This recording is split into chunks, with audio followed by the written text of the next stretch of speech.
Hello and welcome to another episode of Oh So Curious. We are back this week. We're going to be talking about The Acolyte. It got canceled after just one season. That's rare for Disney Plus shows.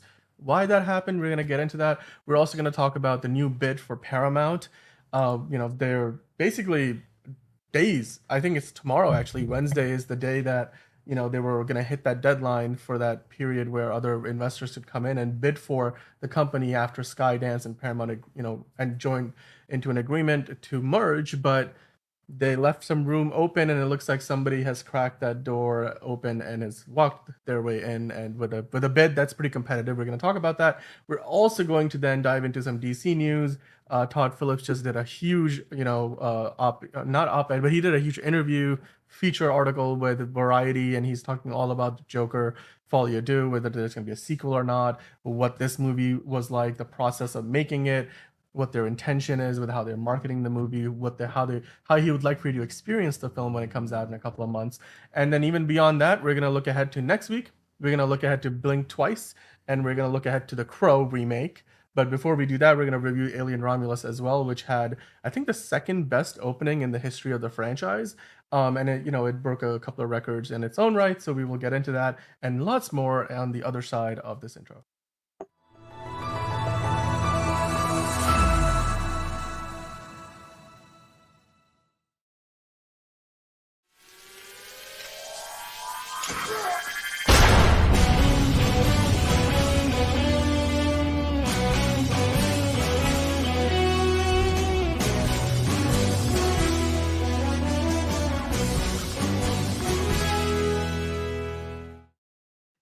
All right, welcome into the show. How are you guys doing today? Angelina, I'll start with you. How was your week and how's your day been going?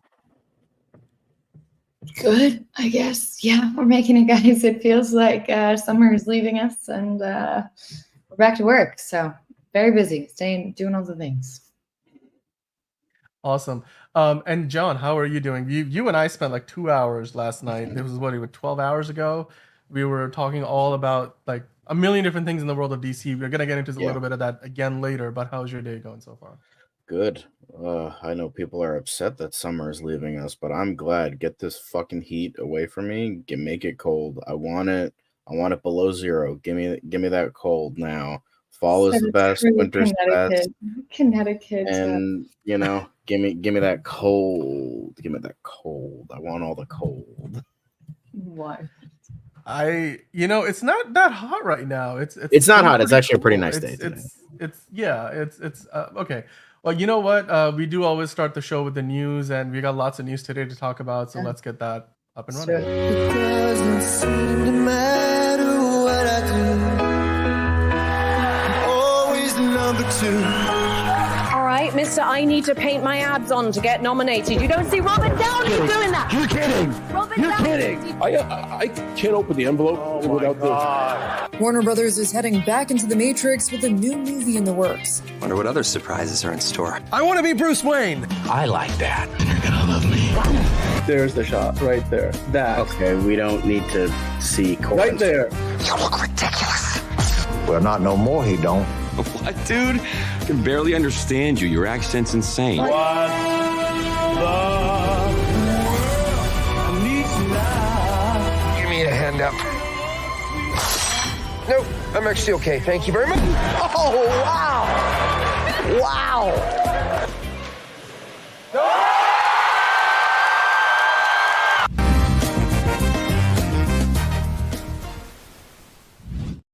Well, that's the news. Obviously, that was the news a couple of weeks ago. We know RDJ has somehow returned, but you know what is somehow not going to return? Is the Acolyte. The Acolyte has been given the axe. It's rare, honestly, right? Like that a Star Wars show or any show on Disney Plus that is from the Star Wars, Marvel, Pixar, kind of like those big brands, that it gets canceled after just one season. And the Acolyte has suffered. I think it might be the first show of its kind, like first Star Wars show and between Star Wars and Marvel. Yeah. That got canceled after just one season. It only had an 8-episode run, so at this point you can maybe look at it as just a mini series, I guess. So Angelina, I wanted to kind of ask you first, what was your reaction to this, and maybe can you tell us a little bit about why Disney came to this decision?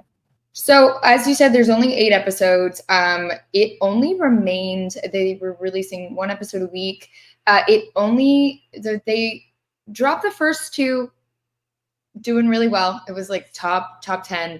It stayed in top 10 for only 3 weeks, and then it dropped off the top 10 consistently as episodes 3, 4, 5, 6, 7 came out until the 8th episode came out, and then it briefly popped up towards it was 9 or 10th in the top 10. So it just wasn't doing well enough to really justify the $100 million price tag, as many of these shows cost. Disney Plus is well known for spending lots of money per season on these shows, and although the Mandalorian is doing really well, this one just wasn't cutting it, which is crazy to think about. But can you also imagine how much viewership and how much buzz your show has to have in order to stay on the top 10 and justify $100 million spend? That's crazy. That's House of Dragon money. That's just crazy. Yeah. It to me, the cost of these shows, 8 episodes and 100. Back in the day, they would make 20 episodes a season, right? For $3 and a spit and faith and a couple of paper clips. It's just I remember even sci-fi shows would have a budget of $4, maybe $5 million an episode, and that was season 3 or 4 budgets, not season 1. And now you have shows like this where Disney's dropping. I mean, if you just do the math, 8 episodes and $100 million, that works out to be well over $10 million per episode.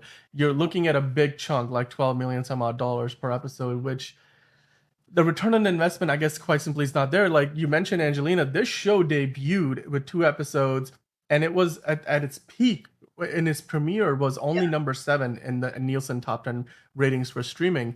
And then, like you said, after week 3, it dropped out of the top 10 entirely, and it didn't really recover till the finale. And even then, the show hasn't really done not just a good viewership numbers, but I was reading recently, even shows like even House of the Dragon, which are doing really good numbers, and including the Acolyte, they just don't have the ability to keep a hold of subscribers anymore. The churn, the constant I'm going to turn on this subscription and turn that one off, is happening. And it seems like the Acolyte was also a show that just didn't bring in enough subscribers either. But as far as the quality of the show, and then also just how it fits into the larger Star Wars canon, John, what are your thoughts on what this show accomplished? Because it was the first show of the era, but what do you think about what it meant, and then maybe what the fan reaction was as well?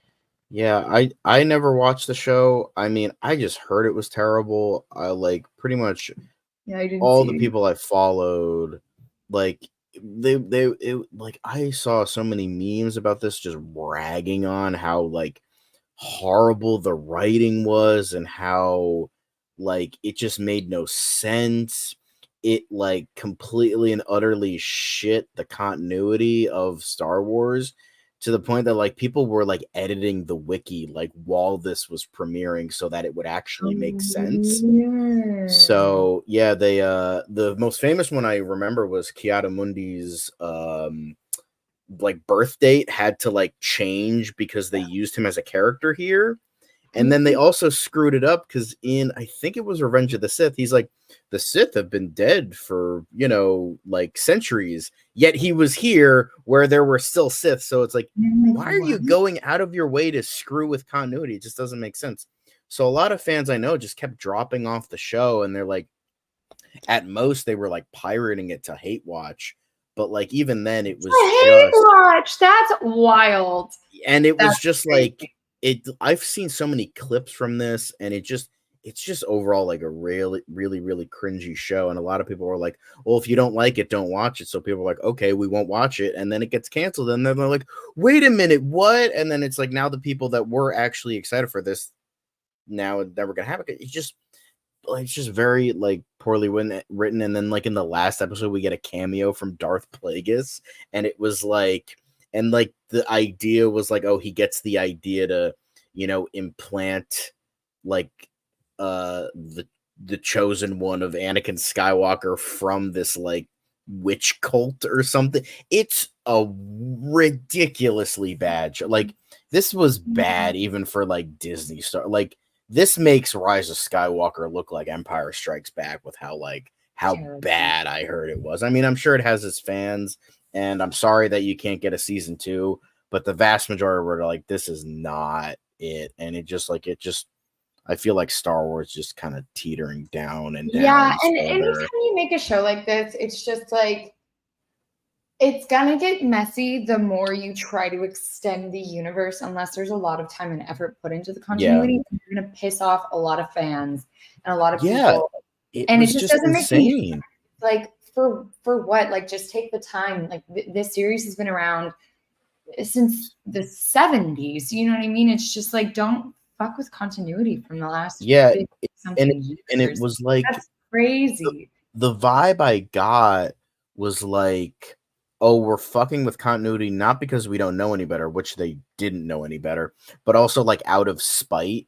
Like, because the vibe I got from the showrunner, she was like, I didn't pay attention to continuity because fuck George Lucas, what the fuck does he know kind of vibe. Why are you working on why are you working on Star Wars? Why are you doing it then? That Make something original. No sense. At least with like Zack Snyder, he got fucking banned. They're like, no, we're not doing your Star Wars thing. He's like, okay, I'll make my own Star Wars. Was it good? No, but he's like, fuck it, I want to make my own Star Wars, so he did. And whether it was good or bad depends on the person. But like, if you don't want to adhere to continuity, then make your own thing. Make your own Star Wars. Yeah, it's like don't. I don't get the point of like not. And then like people, and then like they like the typical thing that I feel like with Disney and Marvel, like the head honchos, the people in charge, just shitting on the fans constantly. And like I heard like Amanda Stenberg or Steinberg, however you pronounce her name, the chick who's in the thumbnail right now, the picture right there. Yeah, she like made like a diss track or something about the fans of the show shitting on her show. And it's like, all right, okay, weird flex, but okay. So, I mean, a lot of people do stuff like that. Like, it's ridiculous. I think that's just what the internet is now.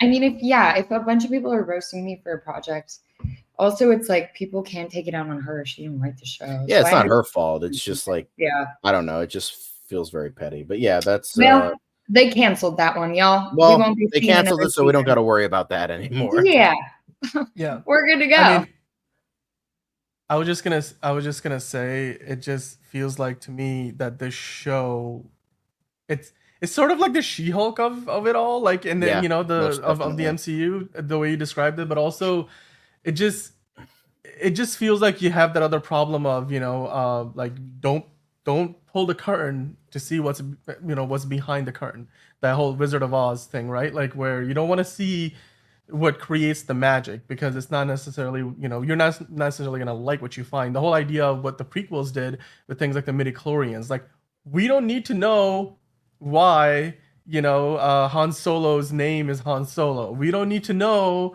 why Anakin, how Darth Plagueis connects to Anakin Skywalker. Like, there's some stuff there that you should just leave and let it be. And they clearly, I just don't think Disney has learned its lessons from clearly those movies just not doing well. So, but speaking of not learning your lessons, because I personally don't know if this is a good choice or not. The next news item that we have to get into is Warner Brothers looking to extend their film and TV deal with Bad Robot and J.J. Abrams. I mean, I remember when David Zaslav walked in the door, there were like $500 million for these guys. Oh, fuck no. And then they canceled like most of the projects that they had in development with them, including this really expensive $200 million series that they were like, no, like, this doesn't make any sense. So why, like, I don't understand, John, what is going on here? Why is Warner Brothers still in the J.J. Abrams business, and what is it that really keeps them engaged in this? Don't get it. Like, to be fair, it's not just like DC projects. Like, because the only thing that's come out of like the deal with the DC side of things was Cape Crusader, and even then he was with 2 other people that made the show. Right. So it's not just that thing. But I know, like, he tried to make like a Shining prequel, The Overlook, and that never saw the light of day. Then there was a whole bunch of some stuff has been made. Like, I believe Bad Robot produced Presumed Innocent for Apple TV and like all this other stuff. And like, there was some like production signs that did get made, but like none of them were extremely successful. And on top of that, this dude has nuked 2 franchises he's been a part of. So I don't know how people are still like excited for like J.J. Abrams as well. I don't. Maybe it's really the Bad Robot side of things that's doing well, because I just don't get how people are still on J.J. Abrams' dick after so long. It just doesn't make sense to me. Like, I feel like he hasn't produced anything good in like years at this point. So yeah, but he did. I don't know. Bad Robot. I mean, I don't know. I don't even know. I guess they did Star Trek, but like, what else are they really known for? Cloverfield. He did. He did do the 7th and 9th Star Wars movies. Oh, I didn't know. Yeah, and then he did Super 8 years ago, and then he also did but Bad Robot is his production company, and they've produced like a whole bunch of stuff. So maybe they're looking at that. Maybe like they're doing Cape Crusaders. I mean, you've got the Elizabeth Taylor. They do all sorts of stuff. So I do kind of get it because, but you know what? They also did the newest Jake Gyllenhaal show. Presumed Innocent. That is killing it. So I don't know. There's a whole bunch of stuff that like, there's a lot of reasons, documentaries and a whole bunch of stuff that like maybe behind the scenes have been doing really well. So maybe that's been making money for them. It just maybe. But it also makes sense to me that J.J. Abrams has put in his contract, like, in order to have my production company, you must have me at this price tag. You know what I mean? If he's a smart businessman, that's what he was doing. But even though I'm sure he's not really the one hands-on producing a lot of stuff. I just feel like it's a weird choice, but like maybe there's some stuff that they haven't released to the public that have been doing like super duper well. And the Jake Gyllenhaal Apple TV one is doing really well. I've heard like every single one of my friends has talked to me about the show, about how I need to watch it, how it is the best show, how it is the best Jake Gyllenhaal thing. It is the best. It is the best. Because it's funny you say that, because my parents watched the show and they're like, yeah, it's a good show. The movie and the book were 1,000 times better, but it's good. It's good. Like, so it's funny. So a lot of people to me are talking about Jake Gyllenhaal's performance. I think that's kind of maybe I don't know. I can't judge. I haven't watched it, but they're in so he and Bad Robot are in negotiations for more Warner Brothers stuff. Maybe they'll give him less money since Warner Brothers is kind of hankering for cashish right now. So we'll see how this ends up, because I don't know. It's just like a weird choice, but like maybe not as weird as because when I first saw this, I was like, "What?" Then when I looked through the article, and then there was like, there's all this stuff. I'm like, all right, maybe there's more precedent than I originally thought. So I just hate J.J. Abrams. I hate what he did to Star Wars and Star Trek. So like, that's just me. But obviously there's more business side of things that I am not aware of. So obviously we'll have to wait and see if this produces anything in the future that's like really. Maybe J.J. Abrams will change his mind. The newest shows, the newest movies that just really steal your heart. But in other news, so Edgar Bronfman, what a name! It is quite the name. No, it's actually it's Edgar Bronfman, right? I stumbled on that a little bit, guys. I was like, he's a media executive. There he is on the screen there. He's a media executive. He was at Vivendi Universal, Warner Music, and he put together a coalition that basically came on board. By the way, before we get into this story, hello Ron, hello JB. Thank you guys for popping in and watching. You guys have been talking all about how J.J. Abrams nuked Star Trek. And it wasn't just nuked, it was photon torpedoed. Yeah. I think I agree with that. And Ron, of course, also talking about Venom and just how Venom things tend to back. It just we the idea of making movies that maybe are good on the surface, but they don't have much to say, which is a lot of what J.J. Abrams' projects seem to be of late. Now, anyway, getting back to this deal, Edgar Bronfman, who, like I said, is a media executive, he's got a number of backers behind him for this bid. It's a little confusing because, it's numbers and it's the business of Hollywood. But if you guys remember back in, I believe it was now a couple of months ago. Sorry, John, didn't mean to do that. But I believe it was a few months. It's been actually about a month now since they finally put the final touches on a deal that they agreed to. The deal was that Paramount and Skydance are going to merge, and Skydance is going to put in, I believe it was like $4.5 billion, if I'm correct, $4.5 billion total, including 2.4 billion going to Sherry Redstone and her, National Amusements, which owns a majority voting share in Paramount, and so that was going to get them controlling, interest in the company Paramount. And so then Skydance would essentially, run Paramount, and then 1.5 billion would go towards essentially, helping to lower the debt that Paramount is carrying, so helping to offset the balance sheet in the business world, as they call it. And then the remainder, I guess that works out to maybe if I do the math, it's like $600 million was going to be put towards buying out Class A and Class B shares. So a bunch of other shareholders outside of just Sherry Redstone were going to get paid out for some of their shares. That was a deal that was negotiated over months. Now, having said that, we're getting on to basically the back end of, I believe it was a 30 or 45 day period where the deal said, hey, Skydance will let Paramount potentially find a better bidder out there who can come in and provide a better offer. And if they do, then they have 15 days to consider it, another 15 days to mull it over. So here we are, literally, I believe you're a day away from this happening. So the story dropped last night, and so last night it was 2 days. Today is literally 1 day left because this Wednesday that period of time would have expired. So Edgar Bronfman, who has put together a nice coalition behind him, of other media executives and companies and such out in Hollywood, he has made this bid of $4.3 billion. It's a little smaller, not 4.5, 4.3 billion, but he's still paying out 2.4 billion to Sherry Redstone. That part is the same. Then he's still putting in 1.5 billion into Paramount to help pump up its balance sheet. Both of those things are the same.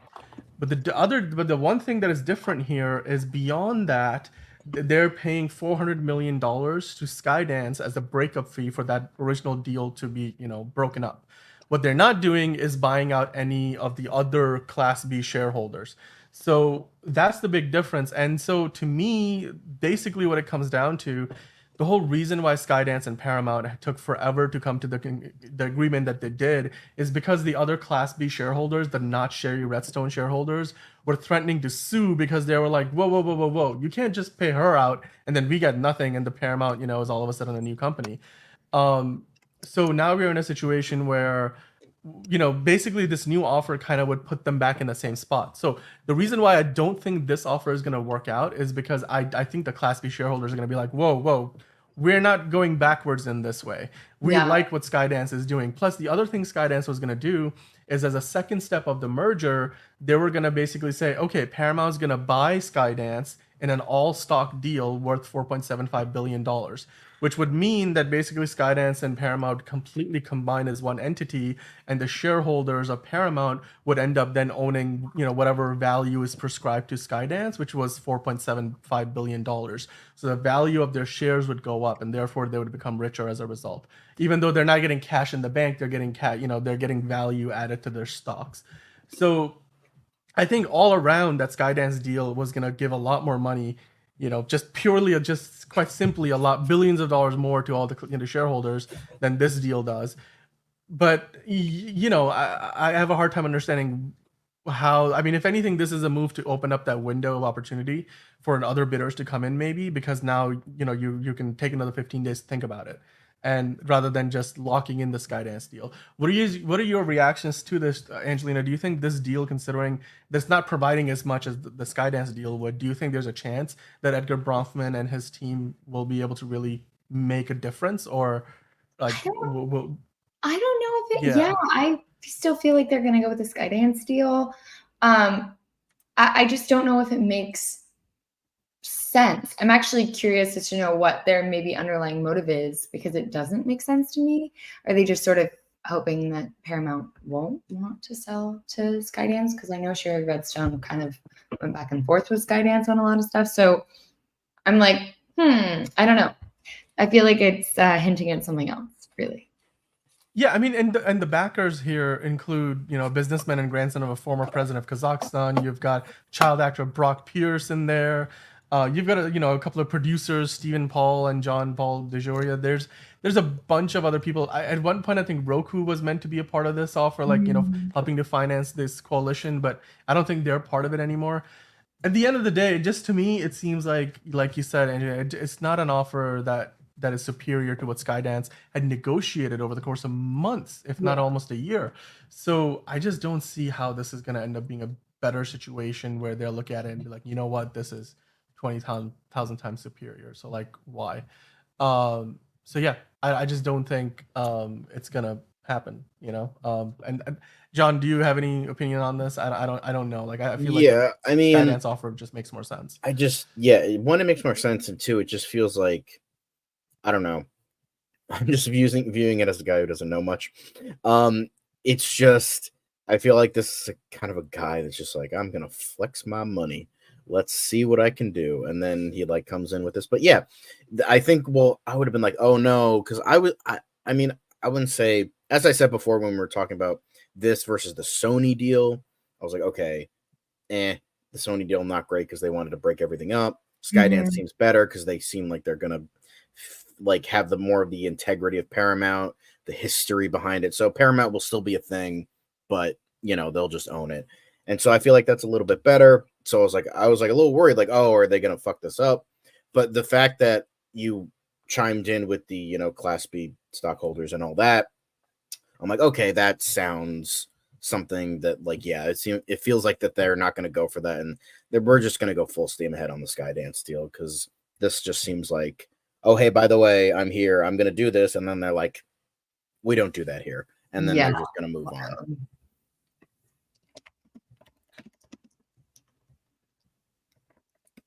Oh, Dan, you. Oh, I'm muted. I'm back. Can you guys hear me? Okay. Yeah. I was just saying that. Yeah, I think you summarized it well there. At the end of the day, it's going to come down to what makes the most sense for not just Sherry Redstone, because I think for her, she's making out pretty with 2.4 billion either way. What matters here, what held up the previous deal with Skydance until they got the current agreement in place, is how much the rest of the shareholders are getting. Because if you remember, while Sherry Redstone has the majority voting rights, she doesn't actually have the majority equity. It just happens to be this Class A shares hold more voting power, but she actually doesn't in a dollar and cents standpoint. She actually is a minority owner of the company, but in terms of voting power, she's the majority owner. So I just think it doesn't make sense if you can't satisfy the Class B shareholders that you're going to be able to put any deal through. And so ultimately, when it will come down to it, they're probably going to just threaten to sue if Paramount decides to consider this offer, like they did with Skydance. Suing? No, not that, please. Yeah. So you know what? Let's take a quick break. Let's take a look at Alien Romulus, and on the other side, we're going to review Alien Romulus. Angelina, you went to see it, so we're going to talk about it right after this. Are you sure you want to do this?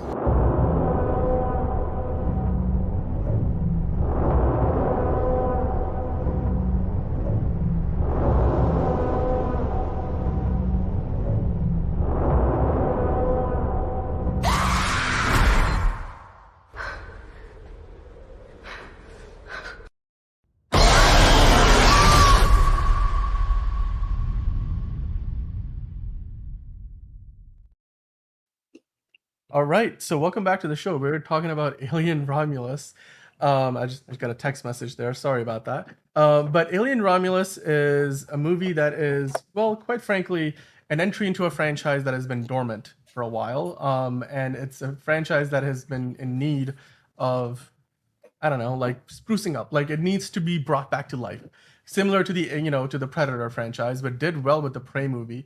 And now, it looks like whatever the next thing they're going to do after that Prey movie blew the doors off Hulu and with all audience reactions. So I wonder if Alien Romulus is going to do something similar for the Alien franchise. And it looks like if you go by the box office numbers, it's possible that it already has. So let's get into it. John, I wanted to ask you first, what is your opinion of this movie? I know I don't think you really had a chance to go see it, but just to start out, you were excited to, or at least I want to say curious to hear, what this movie played out like with fans.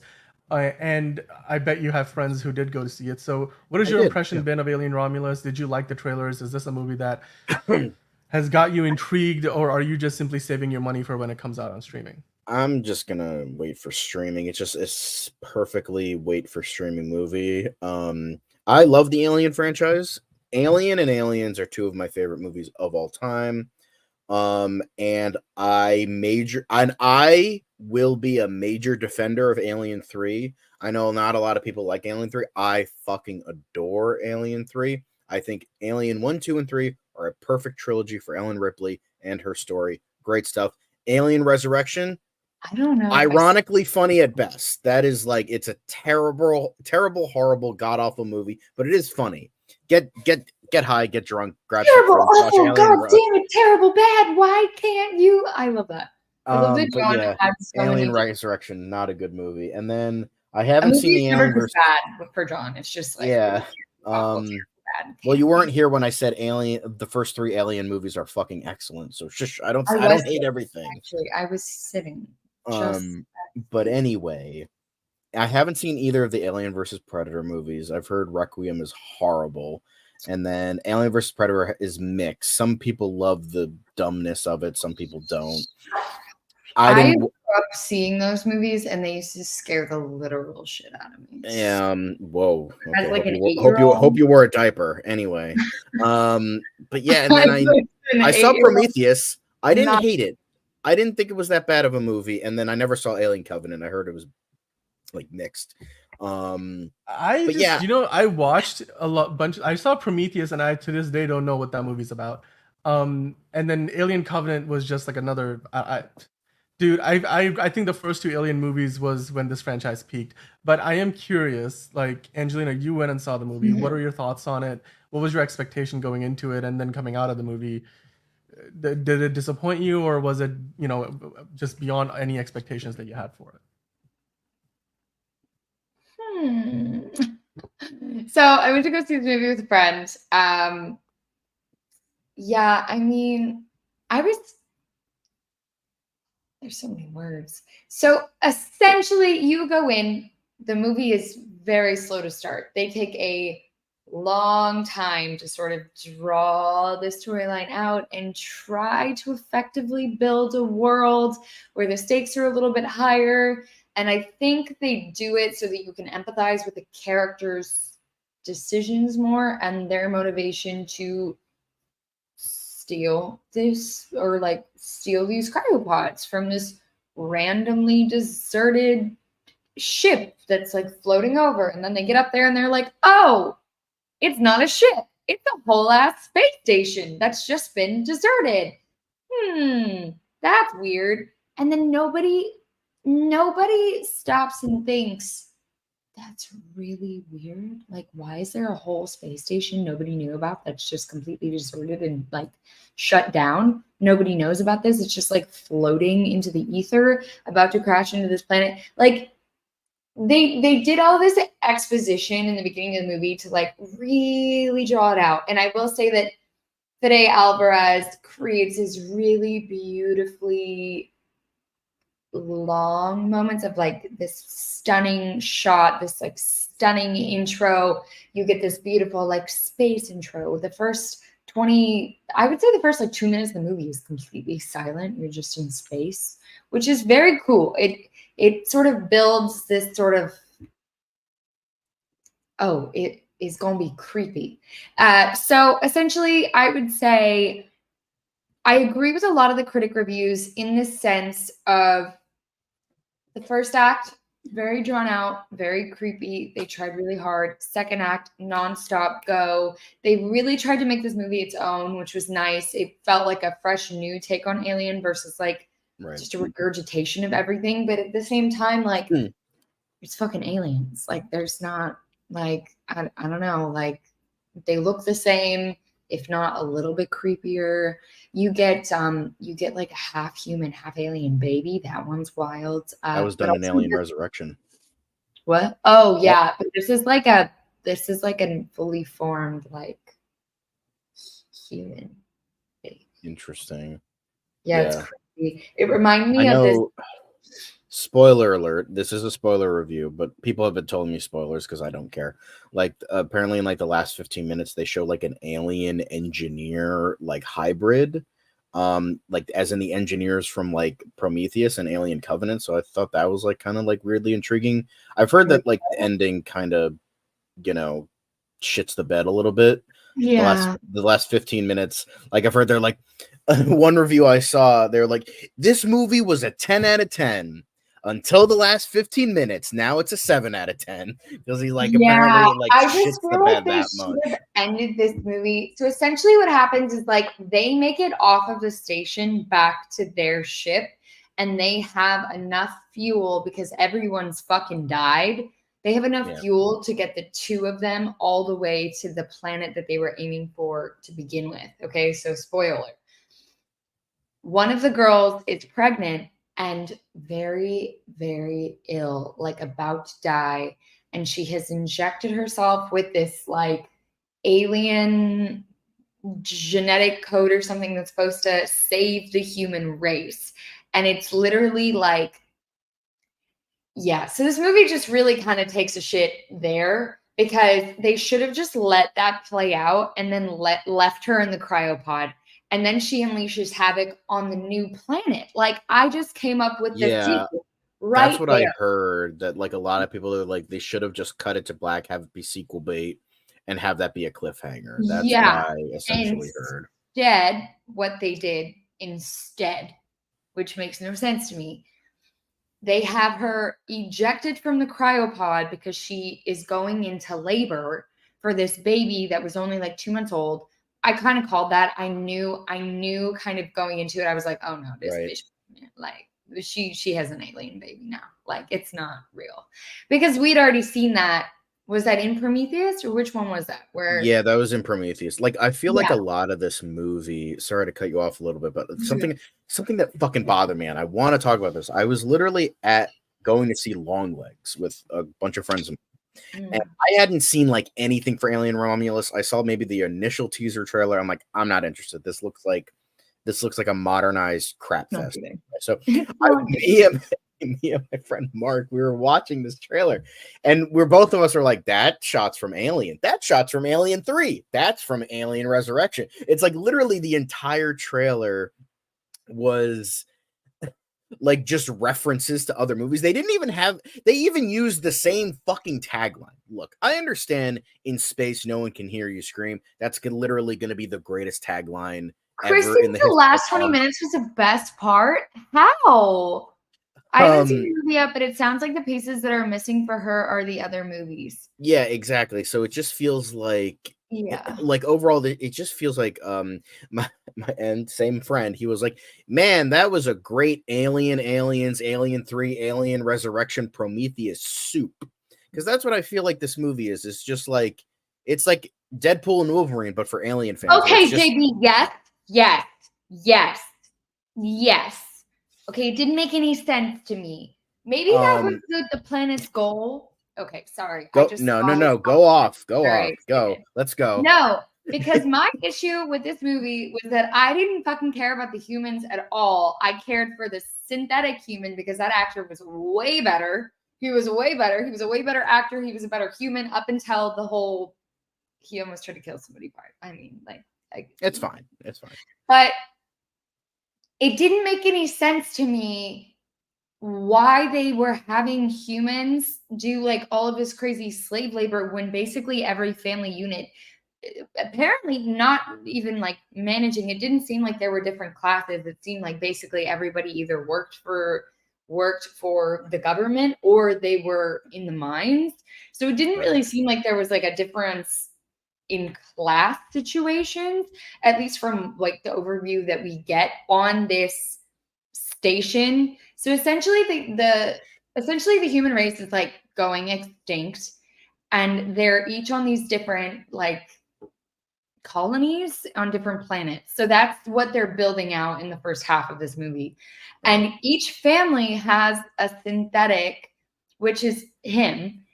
Okay, so that's essentially like a synthetic like human robot. So he thinks that like he's like essentially the main character's brother, and she feels the same way, but he's actually like a robot and he's programmed to do whatever is best for Rain, who is the main character. So it just didn't make sense to me. It's like you have all of these humans on this planet, they're all getting sick and dying in the mines or dying because of the mines, but you have the technology to make sure that every family has a fake robot, but you're killing all of these humans I feel to do the mining. It didn't make sense. I feel like it's some like anti-corporation thing, but it just doesn't land. Mm. Like I mean, this entire franchise has been anti-corporation, like from the beginning. Like Weyland Yutani has been like a corrupt corporation. So like, fine, okay, if you want to do that, but then it's one thing to have the theme and the social commentary, fine, especially in this day and age with like Amazon One and of shit the like that. strongest, But then when it doesn't make sense, yeah, it's a plot hole. Well, not a plot hole, more like a theme hole. Well, and also what it's sort just of like it doesn't make sense. Poses this is what is this actor's name? He was phenomenal. Like 10 out of 10, one of the best actors I've ever seen. He switches between the two characters based on two different programmings that get plugged into I him. heard about that, yeah. And he is phenomenal. What is this man's name? David Johnson, spelled Jonnsson. Very interesting, but yes. Phenomenal actor. He did so great. Hello, Manolo Rivera. That's a great name. I love that. So juxtaposing that sort of idea, which is like, that doesn't make sense to begin with. David Johnson's character is now the only Black person in the rest, like in this whole movie, the whole movie. And he's there to serve. And I literally looked and I was like, oh my God, is there social commentary on like slavery? Like they really dropped that in here? Oh, they really went there. He's the only, I was like, it's all just fucking white people in this movie. And I was like, damn. Well, Isabella Merced is Hispanic, and I think there was another character who was Asian. She and her brother, I think, are both Hispanic. But yeah, everybody else is white passing. Yeah. Oh no, there's an Asian girl. I forgot. Okay. I mean, yeah. But it just seemed a little awkward. Well, a little awkward.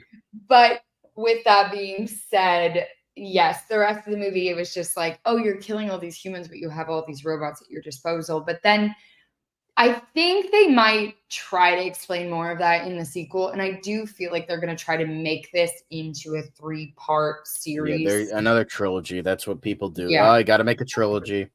Yep. But again, I didn't understand the ending because they should have just cut it off right then. And then instead they have her like ejected from this cryopod because she's going into labor with like an alien that's a baby for like literally 2 seconds, and then it's a fully grown like lizard. It's like that. It's like the opening of Starman. It's like you just little baby and then man.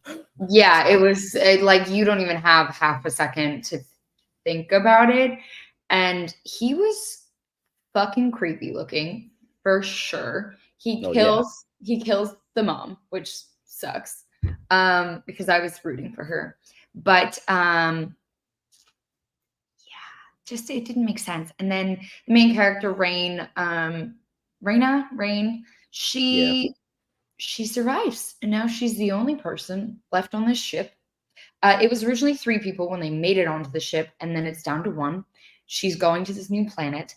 I have a feeling maybe she's infected too and nobody knows, but I don't know how that would have happened. Just none of it makes full sense. No, yeah. So there was that. Overall, the visuals of this movie are really stunning.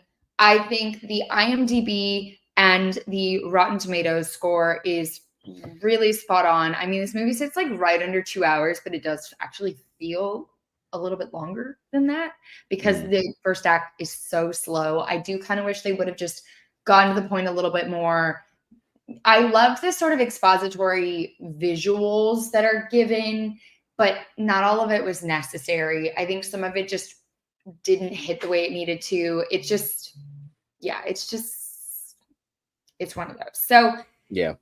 They could have done this way better. I think it would have been way better. I think in general, I give it like a 7 out of 10, like they have on Rotten Tomatoes. Right. That feels very accurate. And, just stay tuned. I'm sure they'll announce a new one very soon.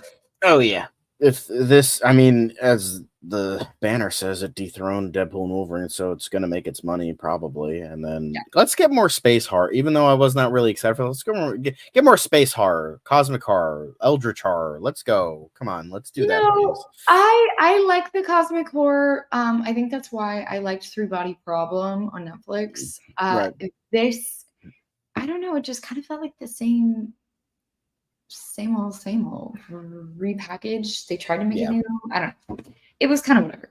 It was like a good watch. It was definitely creepy. It was never actually really scary though. So I think that's what they were missing. They were missing like the secret spice to actually make the humans relatable. Like they just didn't seem relatable at all. And that was like a storyline problem. And then I think the other biggest issue for this movie was just like timing. Like, had they picked up on the timing in the beginning, had they slowed it down a little bit in the end, I think it would have hit a little harder. It just felt a little uneven with the pacing. But I mean, it is what it is. District 9. What is District 9? Oh, that it would be our next thing where, it's District 9 is celebrating its 15th anniversary. So, that was, Neil Blomkamp's first claim to fame. And we are gonna, move on to that next. Remember, do the things above Angelina's head, by the way. But yes, that's it for Alien Romulus, but we will slowly move on into District 9. Yeah, sorry guys. I saw it in the group chat. I was like, "What the hell is District 9?" Yes, we're celebrating its 15th anniversary, so that's what's coming up next. Well, if you guys saw Alien Romulus, let us know. We love to hear the feedback. Thank you for commenting. I love to get to see everybody's little comments as you guys chime in. So thank you so much. We love it. We love reacting to it. And yeah, remember to like, share, and subscribe. It helps us keep doing what we're doing. We appreciate y'all so much. And moving on to District 9. Everyone's surprised the ship didn't come to a stop over Manhattan or Washington or Chicago, but instead coasted to a halt directly over the city of Johannesburg. Why are you here? How do your weapons work?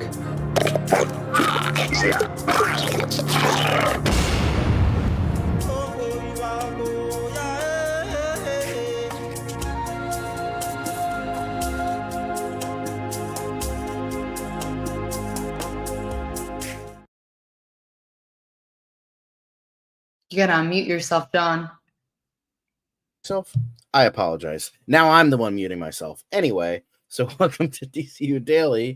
Today we're going to be talking about Joker Folie Dieu, as Dan mentioned. We will be talking about, everything Todd Phillips had to say in that article that I'm going to be bringing up soon. But yeah, so he brought up a lot of different things, a lot of really interesting things, because he was bringing up like, how this was like gonna like be an actual musical, like as in a musical on Broadway, and how it was gonna he was talking about Joaquin Phoenix, all this other stuff. So yeah, so apparently, according to a lot of different stuff, he was saying he wanted to make it a Broadway show. He says in this article, when we started really thinking about it, we realized it takes 4 years to put something like that together. And is Joaquin really going to give 6 months of his life to do that every night on stage? But it seemed like that they were pretty close to doing it.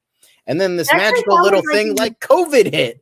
And that was the end of that. Phoenix's idea, which I thought was super cool. Like he had like this dream and he's like, I don't know, I kind of love this idea. And I'm like, I can't see Joaquin Phoenix doing a Broadway musical. No. But maybe that's exactly why he should do it. But they instead decided to make it a movie because the last one made $1 billion, obviously, as y'all know.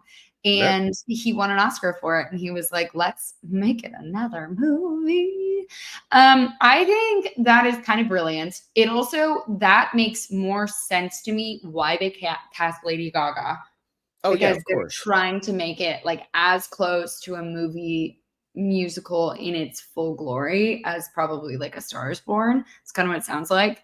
And it makes me a little bit more excited knowing that the original idea was not to make, it was not, let's make the Joker sequel a musical for the fuck of it. It was, we want to make a musical.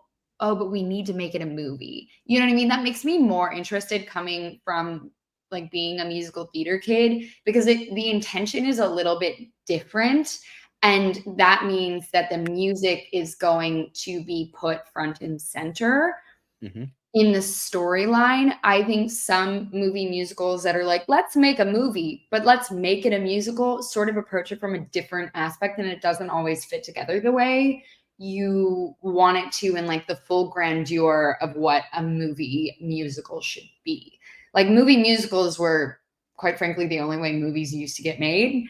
And I think a lot of that vision has gotten lost since the 40s and the 50s. And you know, it's exciting to me when people are like, no, let's really like revive this and make this a whole experience. So I'm excited. Yeah, it's I mean, I've been excited for this ever since that like first trailer came out. And although I will say it is really funny, because Todd Phillips, I was kind of looking for it in this article where he was like, yeah, we're not really, you know, he said something along the lines of like, he doesn't want, and he said this before, he's like, I don't want to label Joker 2 a musical. Most of the music in the movie is really just dialogue. It's just Arthur not having the words to say what he wants to say, so he sings them instead. You do realize that's what a musical is, right? It's a musical. That's, you know, talking, but you know, as Buddy the Elf would say, I mean, it's just like talking, but you move your voice up and down. It's like, it's the same thing. So it's just like, I don't get why.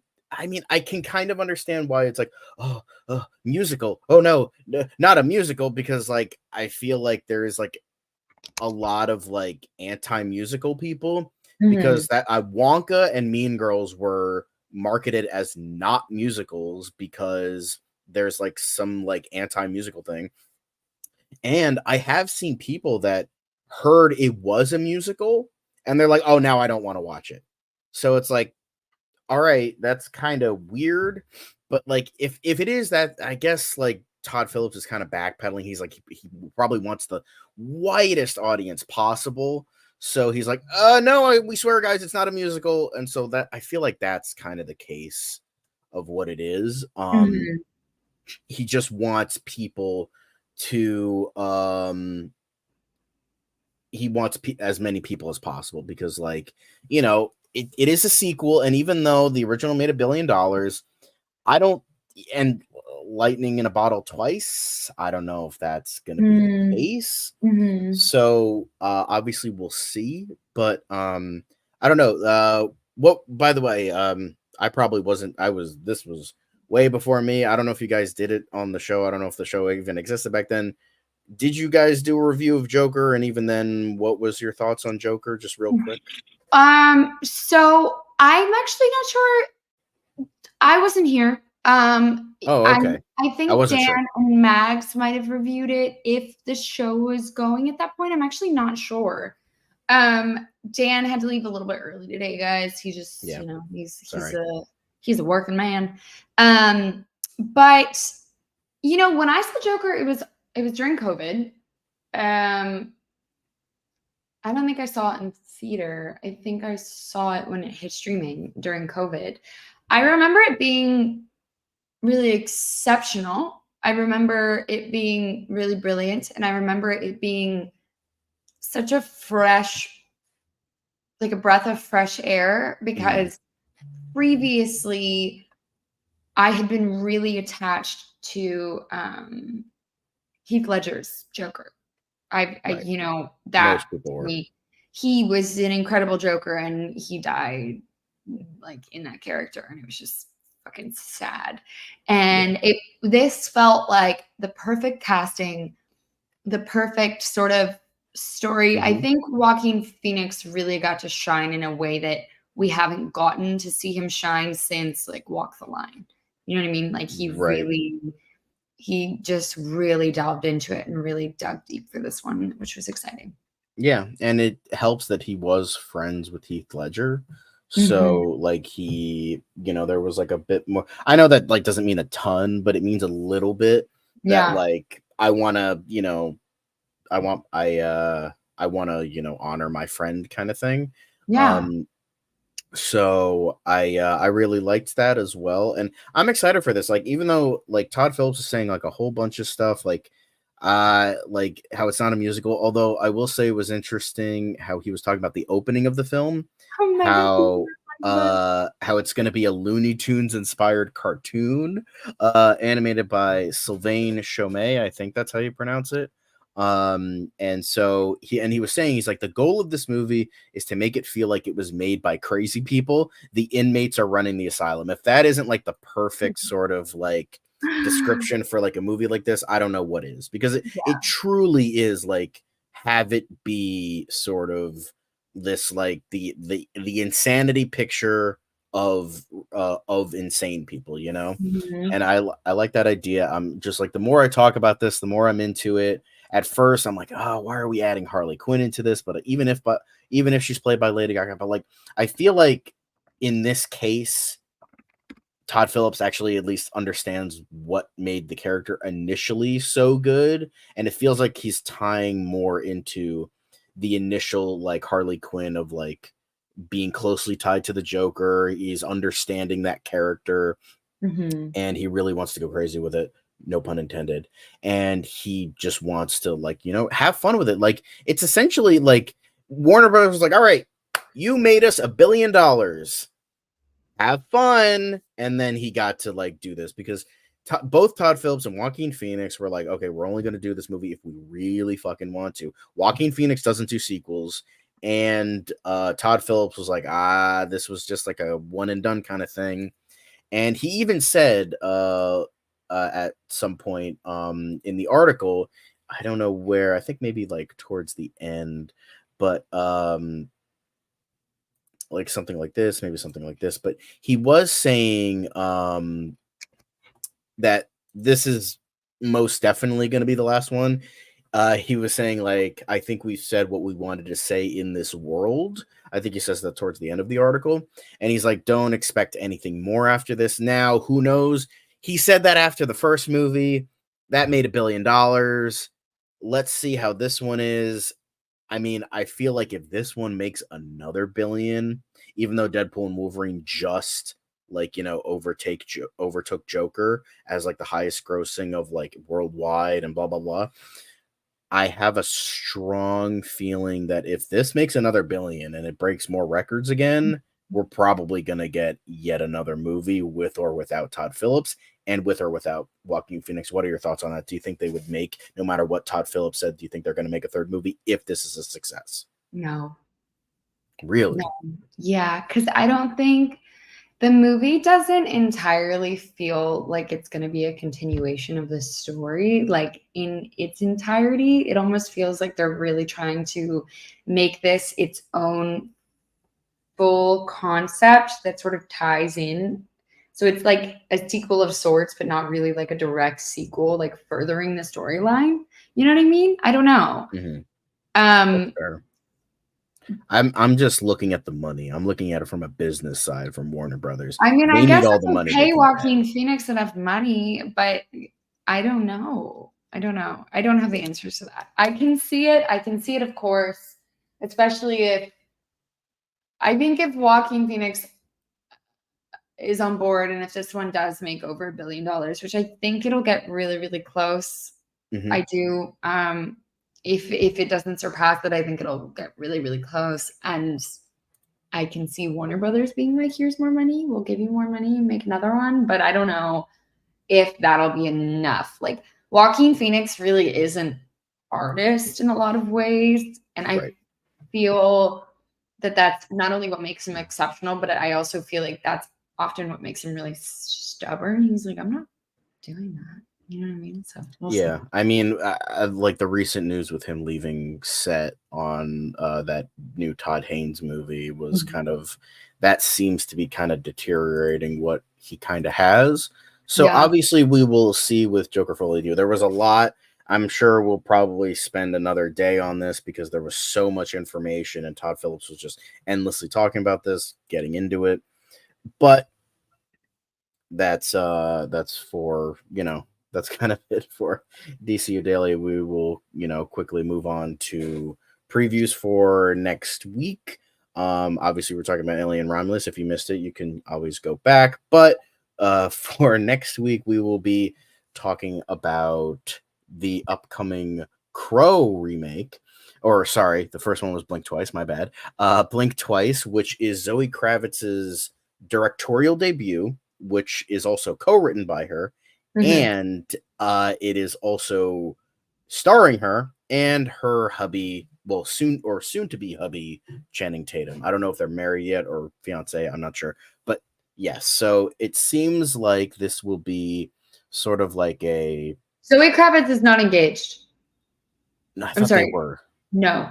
Zoe Kravitz and Zoe Kravitz's mom, I think, was the one dating Channing Tatum. No, that was Jason Momoa. I think they're just friends. He's engaged I thought they were. Wait. I thought they were partners. Hang Hold on. on. You understand more like the romance stuff in Hollywood. Maybe you got this. Maybe I got my information wrong. I do apologize. No, you're so right. I am so behind. But Okay, I'm so sorry. I thought he was still dating the chick from Supergirl, Lucy Lane. What was her name? Oh, I'm totally blanking on her name. No, you're so right. They are engaged, which makes even more sense. Zoe Kravitz's mom was married to Jason Momoa. Yeah, and then they divorced. Really, yeah, which is like almost the same vibe. Okay, so this movie, reading the plot, is giving Glass Onion meets Get Out a little bit, like a little bit, yeah. Yeah, that's what it's giving.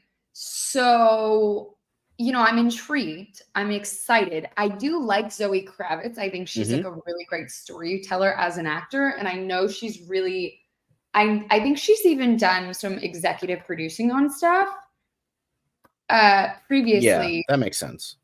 So, I'm excited to sort of see this. I do think she's like a very overtly creative person. So a lot of people always are a little bit apprehensive when, an actor, model person goes into a different side of storytelling. But honestly, the shit's all connected. Like, you do enough on one side, you're going to go to the other side eventually for most people. Directing people, not something I would want to do, but I can also see, filming my own ads for companies all the time. I get full directorial sort of overview and I love it. Like, I love being able to tell a story through different shots and this and that or the other, because you have this image of like how you want it to look. And I can also imagine as an actor for so long getting so sick of that image and your mental idea of what the movie and the show is going to look like, never matching the final because the other director you're working for has like, you know what I mean? Like, a completely different idea. So with that being said, I'm excited for it. I kind of hate Channing Tatum. I've never found him to be a really exceptional actor. He's going to make a name for himself, though. He's going to make a name. I know. I was like, well, so maybe this is the movie where he actually digs in. And maybe. Like it, you know what this also gives off? A little bit of Don't Worry, Darling. A little bit. Yes, it does. A little bit of that. That's what I was thinking of, because I was like, when I was watching the trailer for this, I was looking at Channing Tatum like, this gives off Chris Pine and Don't Worry, Darling vibes a little bit. Not totally, but yeah, Glass Onion, Get Out, like that kind of like people not in their normal space being in a new space where they are uncomfortable. That's like a whole other, subgenre of horror and all that. So obviously I'm going to give this a chance. I don't think it's like, it just kind of looks very samey of the stuff we kind of saw before, but like if she's going to do something new with it, then, I'm here for it. And like, it also kind of gives off, what was that other movie? Like Flight Plan and like kind of stuff like that, where it's like this thing you think exists and then it doesn't exist anymore. Like Flight Plan was like her her son gets like kidnapped or something, and like Jodie Foster like goes crazy, like, oh, you never had, and then everyone gaslights her into saying, oh, you never had a son to begin with, and like that's like also part of the movie where it's like, oh, my friend, she was here. They're like, you never came with a friend. What are you talking about? Gaslighting women. That's also another big subgenre in horror. So that could be also an interesting vibe to the whole thing, in terms of like, you know, believing women and that kind of thing. That could be a really interesting take on it if they really go far with that. So I think Zoe Kravitz is in the movie, if I'm not mistaken. Maybe she is, maybe she isn't. I thought she was starring in it as well, but I don't know. I'm intrigued with it. Obviously we'll have to see if, you know, her directorial debut is, you know, worth it. Worth the wait. Worth it. In terms of stuff that's not being worth it. Well, The Crow. Let us know what you guys are gonna do. Sorry. Yeah, if you're gonna watch it. Segments. Let us know if you're going to watch it. How do you feel about Zoe Kravitz delving into the new segments? Like, how do you? I'm excited for that. I think she could be a force to be reckoned with, but you never know. And I don't know, the Channing Tatum fans out there, how you feeling about it? So let us know if you're going to go see Blink Twice. It is coming out soon. I've seen quite a bit of marketing for it. And next up, we've got The Crow. This does seem to be a remake. John knows way more about it than I do. I never saw the original, but fans are up in arms over this one, y'all. They are up in arms about it. They are like, how could you? John, tell us why. So this is a very famous movie, but an infamous movie. This was based on the James O'Barr comic book of the same name that was originally released in 1989.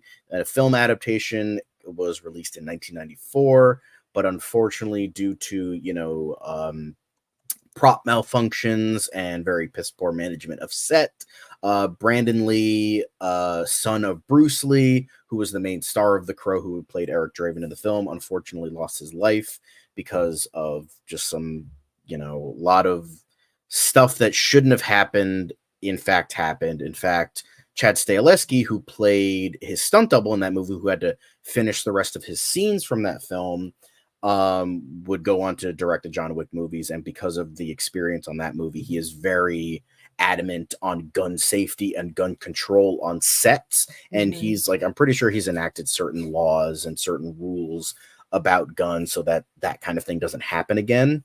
And The Crow has been they've been trying to get another movie off the ground after they made a bunch of sequels that were never as good as the original, because they were trying to redo what made the original so good, and it just kind of failed. And so they've been trying to get a remake off the ground for years. Jason Momoa was going to star in one a couple of years ago, but that got nixed right before production started. And then they finally, you know, got this one. Apparently, according to sources, they got a script that was not even originally a Crow script and made it into a Crow movie. And then pretty much, I've also heard that from the few people that saw the movie that there was apparently no NDA. They said apparently he's only the Crow in like the last like 20 minutes of the movie or something like that. So I'm also reading a Variety article that says that they actually banned real guns on set because of Brandon Lee's death on the original film set and the Rust tragedy. So there were no real guns on set at all. I don't know why replicas are so good now. Like, why the fuck do you need a real gun on set? Because it was cheaper. That's why. It was what happened was it was very dumb, and I'm glad we're past this. It's unfortunate that a man had to die because of it, but what happened was they were making their own blanks from real bullets on set. And what happened was they were taking out like the gunpowder and the mechanisms of a real gun. But the thing is, I guess the person who was doing it didn't do it properly.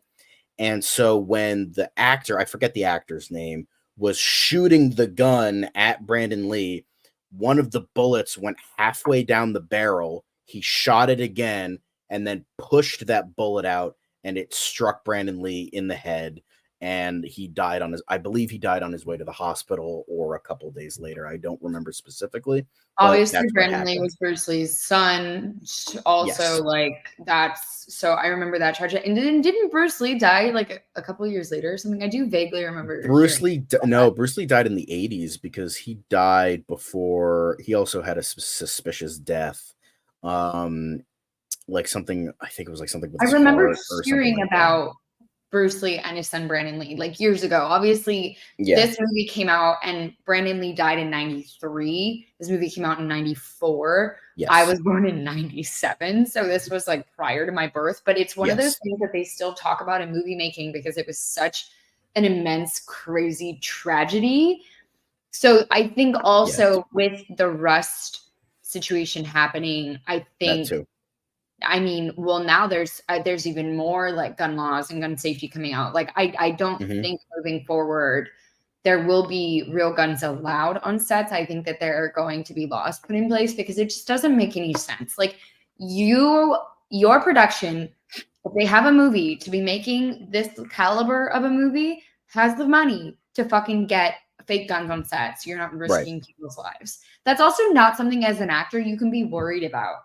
Like, I'm in the moment, but I'm really scared I'm actually going to die and be shot right now. Like, that's going to pull you out of character. It's not going to make for a good movie. It's not going to make people feel safe. And it's definitely not going to build like camaraderie. Like, that's just crazy. Yeah, it just feels very strange. And the thing is, I want to judge the movie based on its own merits. I don't want to like try to compare it to the original because I mean, I will say, even though there is a sense of sadness watching the movie, but it's still a great movie. If you haven't seen the original Crow, I do highly recommend it. It's definitely one of my favorites. It's like it's, as people have said, it's RoboCop for goths. So that is essentially the movie, and it's a great one. Like, Brandon Lee does such an excellent job.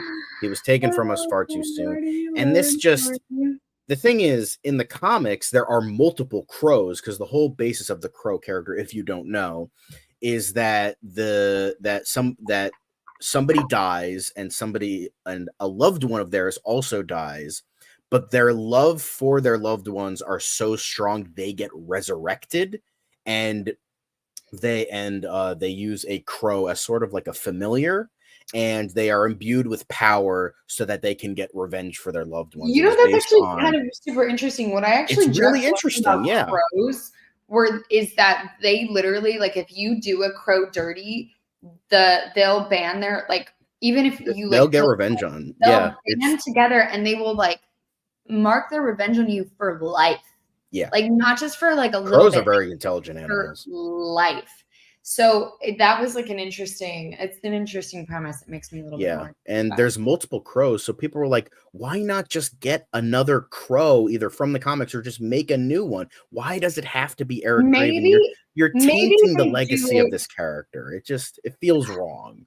Maybe they do it to open the door for trilogies and stuff like that in order to introduce. But like, just do a new character. I don't know, because like literally all the other sequels were different characters, were different guys based on, you know, that character. And I don't know, it just feels weird to do that. Even James O'Barr said that like there's only one Eric Draven, and that was Brandon Lee, and Eric Draven died with Brandon Lee. And the fact that they're doing this, it just feels wrong. It feels weird.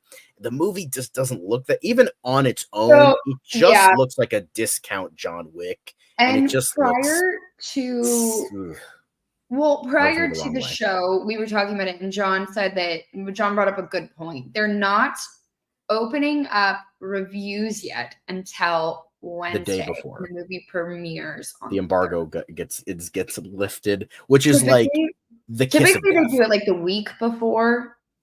Like, no, it's the day before. Like, when does it comes out? The 24th. I know, but typically like a movie, just to give people reference, week or maybe 2 embargo. We'll lift like a week or two following previews, like following critic premieres and stuff like that, so people can review it, get good press for the movie. They apparently did not get any good feedback from this movie. People kind of hate it, and so they're not releasing the embargo. A lot of people, I love Bill Skarsgård. I love all of the Skarsgårds, quite frankly. FK Twigs is an interesting character. A lot of people are very excited to see this for her. I have heard that. She's an interesting one. I didn't even really know that she was an actor. I just always thought of her as this like cool, weird indie singer lady that used to date Robert Pattinson. So yeah, I don't know. It's gonna be interesting. Definitely let us know. So The Crow comes out this week. We're gonna be reviewing that and Blink Twice. So let us know what you guys think. Are you upset about the casting? Are you guys upset about hard pass on this movie? Yeah. See, I think a lot of people are feeling that way. They're marketing the shit out of this movie right now. Like I am seeing ads for it. I am seeing billboards for it. I saw previews for it. I am seeing this movie everywhere. So they are trying to make up. I have heard City of Angels is not too bad. Goyer and company tried to make it different, but the Weinsteins were like, no, make it exactly the same. So that was the closest one out of all the sequels to being good. So just wanted to mention that. Sorry to interrupt. No. So yeah, I mean, chime in. Let us know how you feel. We will be back here on Oh So Curious next week. Remember to like, share, and subscribe. We appreciate y'all so much. Remember to always like comment what you're thinking. Some of them we will post up here. We love responding to it. Thanks for joining us on this live stream, you guys. Yes. Dan will be back with us next week. John, thank you. Well, tomorrow we're going to be discussing DC Daily, but for Oh So Curious, yes, he'll be joining us back up next week. So don't worry, you're going to see more of him. Yeah, fortunately or unfortunately, depending. DCU Daily, you guys are talking Phil Lord and Chris Miller. So Phil Lord, Chris Miller. We're probably going to deep dive more into Joker Folie à Deux. We're going to be talking about a whole bunch of DC stuff tomorrow. So stay tuned for that, and stay tuned for more Oh So Curious next week. Make sure to like, comment, subscribe, and people, we keep getting your comments that I don't know when you guys are going live. How about click the notification bell so you know when we're going to go live? So please do that. So anyway, but thank you for watching. Thank you for your comments. Thank you for your likes. Thanks to the subscribers. And we'll see you all next week.